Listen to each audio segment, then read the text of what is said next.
Ka Iran ka ay ka jubab ka bama pantiang dalay leru ong Donald Trump. Don kano ka jingatali at tangi artali giri kum ka jingatali jong ka Israel pat ka US.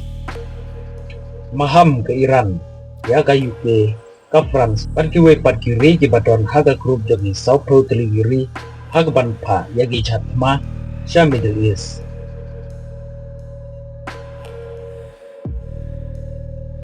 Ke Iran menin ka sinang kong ka katiwi tarik ng banay me kala ay ka jubab siya ka US ta ka babu ya ka jing perwapan pungkun no sundon ya katma kata kan tup ya katma hapden ka Lebanon ka Israel nang ta ya katma US Israel Persia ke Iran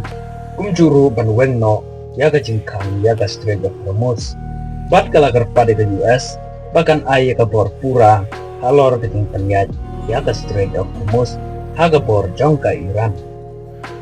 Pat ke Iran ka klaim kongo ya ka jing dawa jong ka US bahkan penkun Washington ya ki program nuklear halor ka nega banta u presiden jong ka Israel u Benjamin Netanyahu ulo ong balada ka US kamle ka Israel dalay leru kan nom ailat ya ka Iran bahkan yo kanon kamle le ya ki bor nuklear namar lada jia ba ka Iran ka yo kanon kamle le ya ki bor nuklear lengba ka Hezbollah ka Iran kan yaraban aikir siap pat ka Hezbollah kan hirtma ya ka Israel.